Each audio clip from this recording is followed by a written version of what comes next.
Greetings, Marsh here, and welcome to episode 8 of my Industrial Revolution 3 playthrough. In this episode, we are going to upgrade our factory with bronze items, as well as make glass, which we will need for further upgrades. Enjoy! Luckily, it's a lot less to work on because we don't have to make any of the complex intermediate items. Those remain copper. The things that we have to add in are the relatively simple things of bronze plates, reinforced bronze plates, the big time sink of the bronze capped beams, and some of this other random stuff.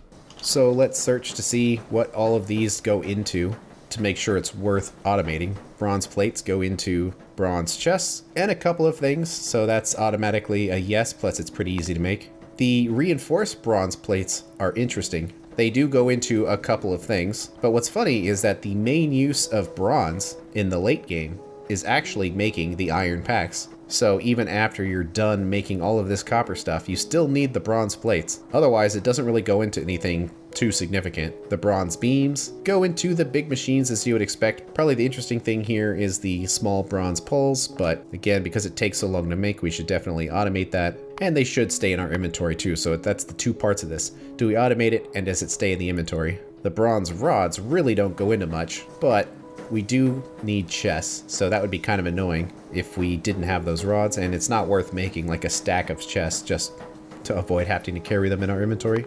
Now, bronze rivets are interesting because they only go into these other intermediates, which means we really don't actually need to carry bronze rivets with us at all, because the only time we would ever use them is to make an intermediate item, and both of those we would already be carrying in our inventory. So first we need to keep this going, and hopefully we have all of these set up correctly to where the belt will reach. And it looks like it. That is why I wanted this to be in a straight line. It's because I knew bronze was on the way. And well, we already have a little manufacturing area for making the simple intermediates. So how about we do that again? And they're basically direct copies, except it needs to be one space further up, so the inserters will reach, and because of that we should probably give them a space just so we can put a pipe through there and everything will reach. Then switch this to bronze plates and bronze rods, and there they go. Our inventory's getting increasingly cluttered here. Anyway, that'll give us a little bit of extra space because we probably still want to carry the bronze ingots around in case any handcrafting does have to occur. At least it will be possible. But of course, we want the plates, reinforced plates, capped beams, bronze rods, and this last one, I guess, will be the plates because gears aren't a thing. And cool, research is done.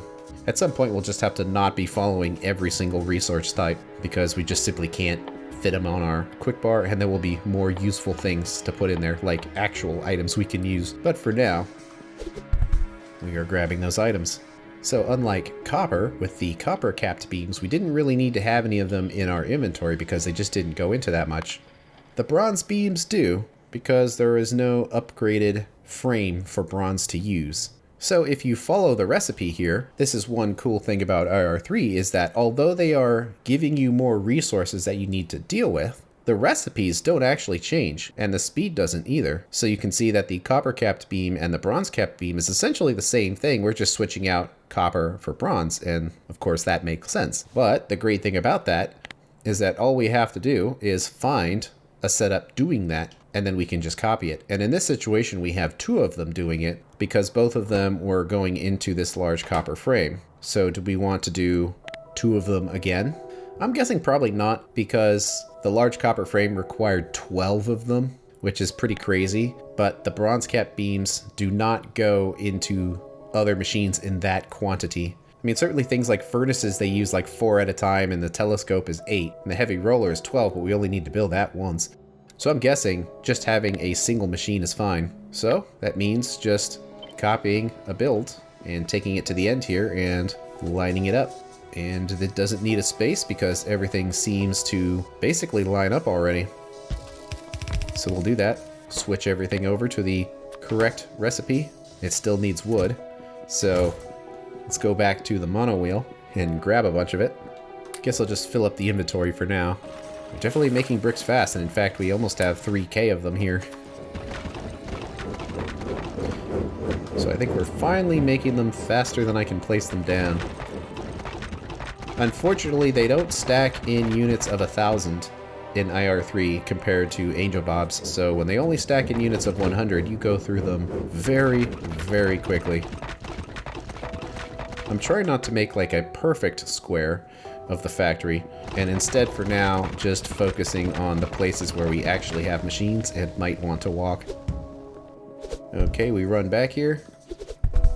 Didn't throw the wood in there, but that's because actually the square does not reach. Well, that is kind of annoying. Okay, then I guess we'll pick this up, make it 1 square over and 1 square down.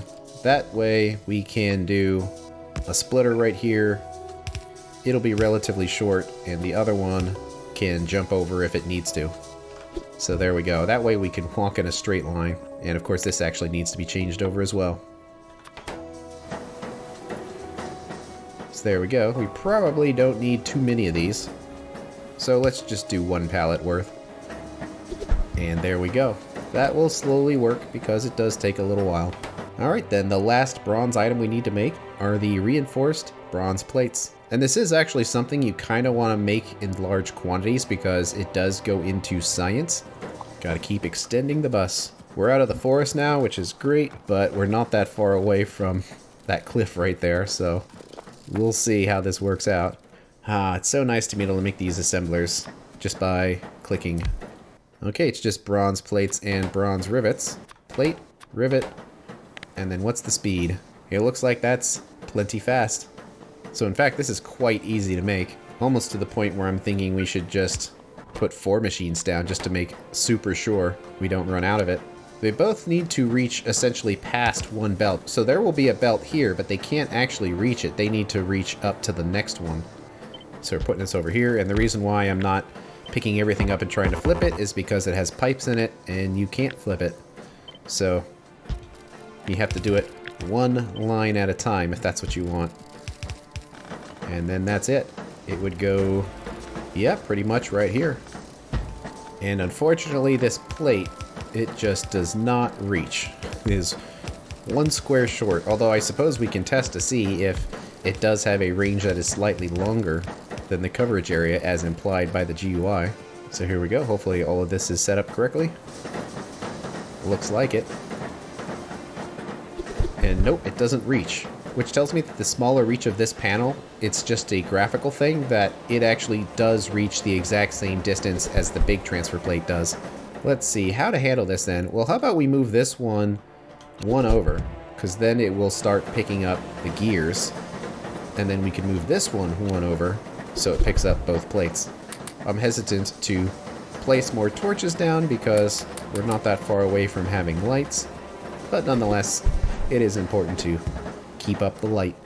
First thing we can do is upgrade these furnaces. We need a couple of extra furnaces to get the process started. So how about we do this? It doesn't really make much a difference because the pollution and fuel consumption will be the same, but the setups will be smaller and it'll just look a little nicer if we don't have all of this Stone Age stuff. It does mean that this is in the wrong spot, and that kind of keeps happening every time you move this stuff. And this isn't even running at all. I guess we didn't take the coal out of here because we still needed to switch the sides. We're going to have a lot of extra tin, but that's what this transfer plate's for. And the rest of this we can just pick up, so we have some new furnaces to work with. And we only have enough to make 11 of them right now, but there we go. That's a pretty easy upgrade. I guess we can use the mono wheel for this. Well, that didn't take very long. Certainly allows us to move around faster, but they tend to crash into things. And this furnace looks like it's something you could rotate, but you can't. It's just a 3x3. And we place them over, and, well, if it was running, we would see. But we do need to switch this coal around. There we go. So these are still balanced with each other. It's just now we need a more moderate amount of furnaces. So we can check everything by selecting it, and we have no intermediates, which means they are properly linked. Now we need to do it with copper. However, you have to remember that when it comes to copper, we now have 2 different places that the copper is going. So in this situation, we probably actually want to maintain all of these because we want to double our output. What needs to change is that we make twice as many steam crushers. Yeah, these machines definitely feel a little slow while we're sitting here waiting for them. But luckily, I think we can find things to do while we're waiting on that. Because first we need to upgrade half of these machines. And they have that really cool glow to them. And now the other aspect of this is we're going to need twice as many of these crushers. And what kind of input would it have? Well, if we doubled this up, it would actually have too much input for a yellow belt. However, it would work on this side. It's going to be a little messy, but let's see if we can. First, we'll just cut that out. And then copy everything. And will it fit? Nope. But we can just move that. So there we go. Then we just put this back in, the thing that we removed. And also the steam tank. Let's make 8 more crushers, but it is so much easier considering we have access to all of the intermediates now. So it's as simple as just making them. So there we go, making twice as much copper on that side, but we need to split this off and have the belts be separate from each other. And it does switch sides, so pull that out. There we go, twice as much copper again. Once we've got those machines upgraded, we will have a full 15 ingots a second. And I guess we don't need to use the tin chests anymore. We can go straight to the bronze ones, which are twice as big. We could insert copper in here too. It might be kind of weird, but having multiple places to deliver extra resources to is not the worst idea, because anytime you pass by here will be an opportunity for you to just get rid of junk, wherever it happens to be. So that's one more opportunity to do that. Okay, then now we need the final set of 12 furnaces. So if we did all this correctly, it should show up. And we did. Input is 10, and there are no intermediates, and the output is 15. So the last thing we kind of need to do here is upgrade the bronze output too. However, we should probably just pick these up and then convert them, even though it might make a little bit of junk on the ground here. And also in our inventory, because otherwise we might be hanging on to those furnaces for some time. At least it's not that big a deal to have stone furnaces, because we'll probably end up using those before too long. So we'll come around to this side, put them in, and luckily the recipe does copy over since these are a direct upgrade. And need more plates again, but hopefully after we're done with this upgrade we won't need so many of them. It would feel weird to have multiple inventory slots dedicated to some of these items, considering how cluttered our inventory is already starting to get here. And Steam is actually kind of falling behind a little bit, but that could be the result of us just kind of moving some of these pipes around. Okay, let's copy that side and drop it in here. Okay, those biters are probably getting angry. Very close to it, but we're just about ready to go out there and face them. Let's just make sure we've covered most of this bronze stuff. We can make our better repair kits, but how about we just use up the ones we have first? And the other bit is combat related. So first we can make the heavy armor. It does not come from the light armor. It's just its own item.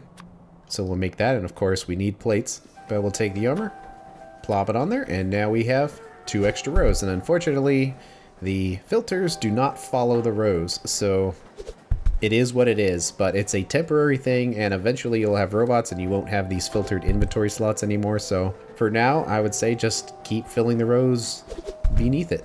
However, that does give us an extra slot for another roboport. So we'll take those roboports out, puts the steam cells into our inventory, because now we can do this and we can make an extra one. And luckily we have the components that go into it. So there we go. The fuel manager will automatically fill them up, but it does mean that we can build another 5 robots. 1, 2, 3, 4, 5, and so much faster now that we have the intermediates. Okay, we are about to go fight some biters.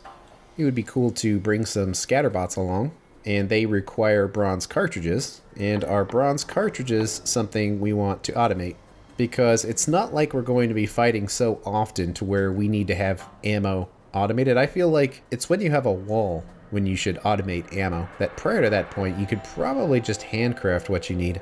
Anyway, the way that it works is each shot is 12 pellets, and the copper pellets do 5 damage, but it does 6 damage if it's bronze. So how about we handcraft a whole bunch of them, and also make some scatterbots. Part of me wants to automate it, but the other part of me is like, wait, when we get iron, it's not going to matter because then we're just going to make the next one. I am curious, if the ammo is in the gun, can you craft an item with that? Let's do Q to front and find out. Nope, it's its own thing. I'm already kind of bothered by the handcrafting. Okay. Let's clean all this up. We'll make the ammo. So to do that requires tin and bronze. It's tin plates, but bronze pellets. Both of those do come from ingots. And we have to remember about the spacing, because to get the bronze, we need to have a long-ended inserter picking up from this top belt. And to get the tin, we need to pull from this belt here. So if we move these around like that, we should get access to everything. We'll do the underground here to keep the tin going. And we'll want a pallet of the shotgun shells. However, unfortunately, this transfer plate is just not going to reach over there. So we've got to start a new one. It's going to be kind of far out here for now, but let's just put it there. And one thing you can do is put a filter on the ammo slots themselves. So if you just middle click it, you can say bronze cartridges. And then if we go over here, it will actually place them in there. It doesn't pull them from your inventory, but it would place them there. Unfortunately, making the scatterbots does require our own supply of ammo, so we would have to pull it out of here every time we wanted to make some, which would be kind of annoying. So how about for this next one, since we're probably not going to be making very many scatterbots, let's use our personal inventory as logistics to some extent, because some of the items are over there. So that goes in. Let's pick this one up, place it on the other side instead, so that way we can have another inserter directly picking those up.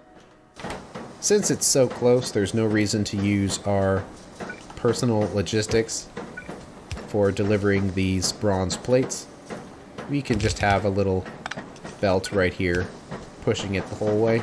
However, the basic rotor units are coming from much farther away down here, so this is a good opportunity to use our logistics for this. So we say we want rotors. Since our inventory has them, it will drop them in. And then there it goes. Takes a long time, but it's making them. And then if we want more of those rotors, we have to go back and get them.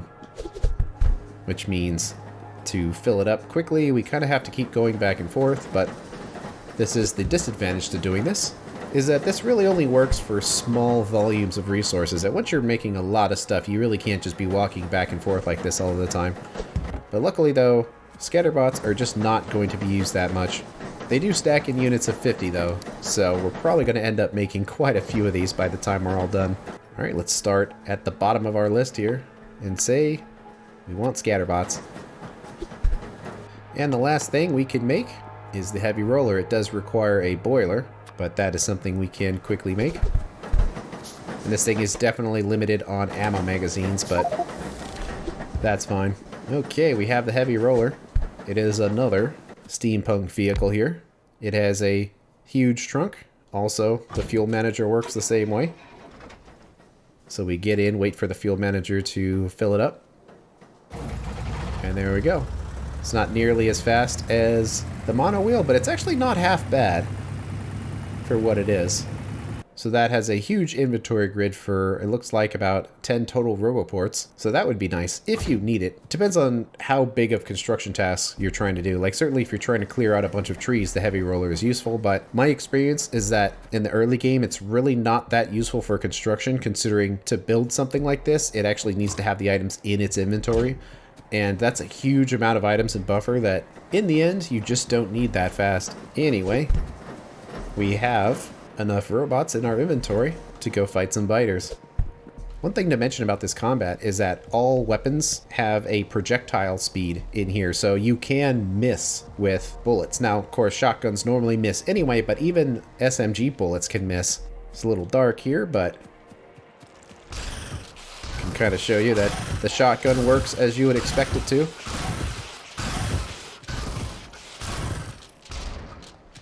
And it's annoying to use, but it also is fitting.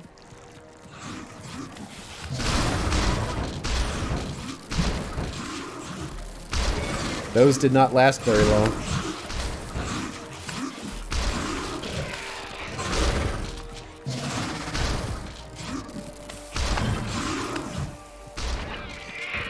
I was expecting them to last a little longer than that.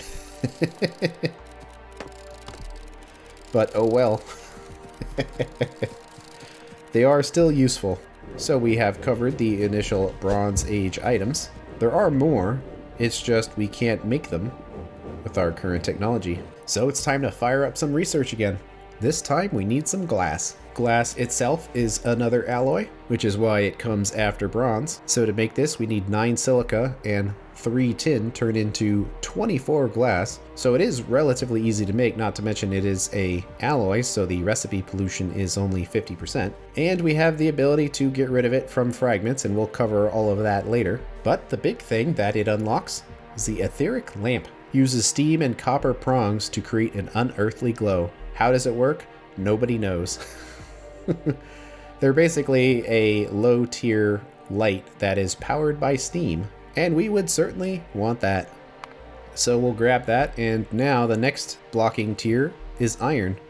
Working with iron will soon unlock the power of the electron.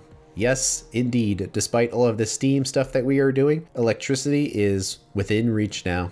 But first, before we handle iron, we should also cover everything that we can get out of the Bronze Age. One is forestry, and how IR3 does it is kind of interesting, so we'll have to cover that later. It unlocks the forestry building, which ultimately is what gives you the trees, requires glass and bronze, and we can grow either wood or rubber wood from water.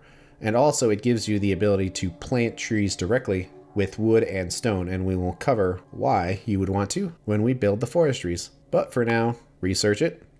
And also finally, the bronze telescope. Spy things from far away. And it's essentially steam radar. So finally, we will be able to see the entire factory, and also it will attempt to scan further away because we are going to need to find iron eventually. So we'll hit all of that, and research is starting to take longer. So I suppose we're at the point where we want more research. And how about we double this up to 8, especially now that making them is as simple as clicking the button, and we don't have to wait for a bunch of items to be made. Unfortunately, you can't flip the blueprint, you have to rotate it, because it has the pipes in it. But there we go, now we have double the science consumption, and it's still not even half of what we can put out. I'm fine with upgrading it slowly and in piecemeal, just as required. Almost another 3,000 bricks. Well, we've got a little bit of forest to clear out, so we can test the robots real quick. That more robots is indeed better.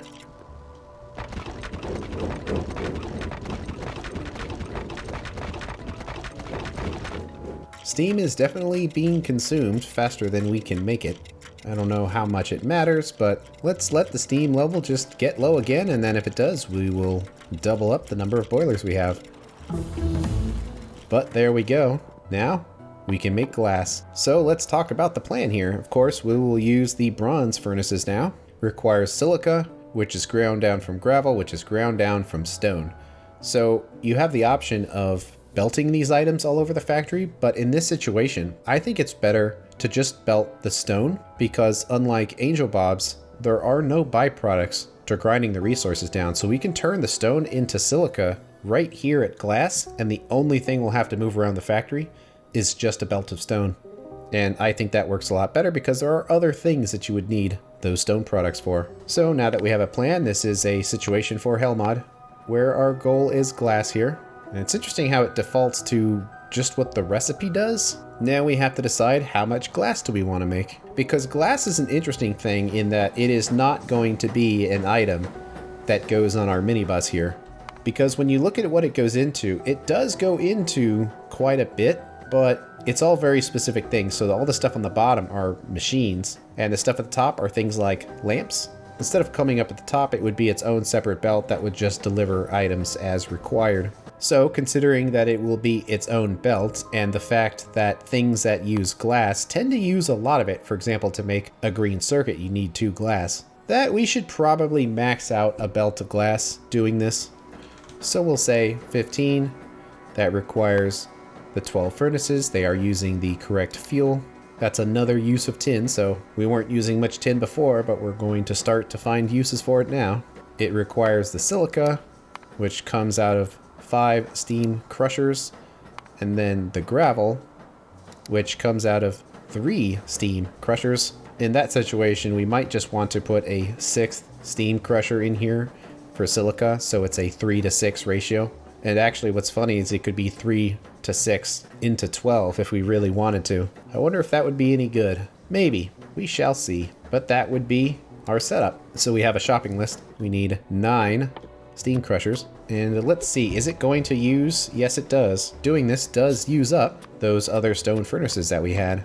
And as far as where we'd want to do this, well, it has to be near tin and also stone, but also it's going to deliver essentially back here somewhere.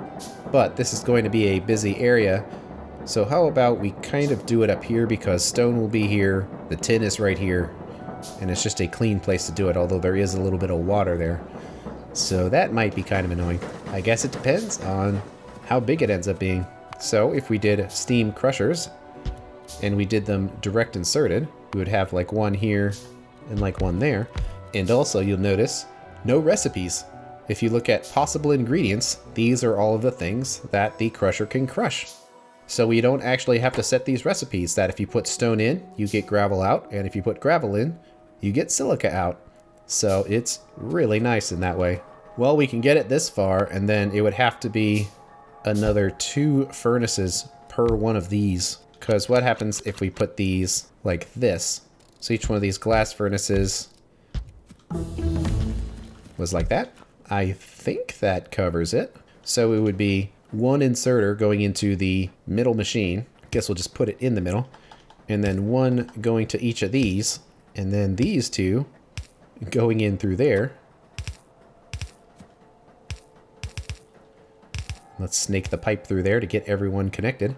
And it would have the belt right there. And then that would be the silica input for the furnace. So then it would need to have tin and the fuel, which could be on a burner inserter. But then kind of like before, the output would not really work because it would need to be long-handed. So we'll do short-handed there, long-handed there. Everything's connected. Let's just throw some pipes in the middle. And that would be, hopefully, 1/3 of the setup. So let's see if it works. Oh yeah, steam is absolutely running low. Look at that. It's probably all those steam crushers working on all of that copper we need, because this is down to 26% steam. So I believe that means we need more. All right, let's put another set of these, and how about we'll go up this time. Like right there. There we go. It's all going, and we're definitely using up more and more of our coal. Generally, whenever I expand something, I feel like doubling it is a good thing to do. That it is enough to not get crazy, but it's also not very incremental. So if we need more than this, we will just build twice as many of them. Oh, this cliff is really annoying. It has no breaks in it. So we have to go all the way around. Anyway, we have our setup here, and we need to do 3 of these in a row. It's actually not that big. It's just narrow. So yeah, I think it would work. There really isn't any water or anything out here in this one particular spot, except for there is right there. Although we could go under it. But how about we do this? So that's 1, and 2, and 3. I did do this backwards though, because this belt would come up, and this other one would likely go down. It's so great being able to walk by all this stuff and just get so many items just automatically delivered to us. And at some point we're probably just gonna need to stop making bricks, because there really isn't that much stone here. So it's actually kind of dangerous to be grinding all of this stone away. Okay, 1 more steam miner then, so we can double up at least. So if we do this, it does cover most of all of it. And if we put it one square this way, as annoying as it would be, it minimizes the amount of coal that it's going to pick up. The spaghetti continues. We can, though, try to separate it at least a little bit from over here so we have more room if we need stuff. So let's go this way. Yeah, it's surprisingly little stone that we have access to. And actually, this one completely ran out of coal. I mean, that's fine, we still have a lot of coal left, but our ultimate throughput of it is going to be limited. Basically, getting the last little bit of everything out of here is going to take some time. So we probably are about ready to start exploring for other resources. Even if we're not necessarily mining them immediately, we still need to have them on hand, because that would be bad if we just ran out of everything all at once. Because these patches being so close together is quite limiting. Looks like all of these are sharing a steam pipe. It's kind of a lot of stuff to get a steam pipe, so how about we stop that practice by having a separate one? And I see there's some coal in there. So did something not get filtered correctly? Oh, for sure. Both of these might create some coal, which means they need to have an output to the side to get rid of it if it is made. So much annoyance in how these initial mines were set up, but all of this overlapping was pretty much guaranteed to occur. I guess we could put some torches in here, but since we're just about to make lights, maybe we don't need to. There we go, everything slowly fills up. So connecting it, that turns it into gravel, then it turns into silica, and then it gets inserted. So looking good, using up our steam, but that's how it works. And then in goes the tin and the fuel. And there it goes, making glass. However, since we are making a full belt of this, we do need to split the sides since we don't have adjustable inserters. So if we do this, it will put it on the inside, and there's the glass. It looks pretty cool in this mod. And there it is, switching the sides. Okay, we have glass. Now it's time to figure out what we want to do with it. However, that's going to have to wait until the next episode. Thanks for watching, and I will see you later.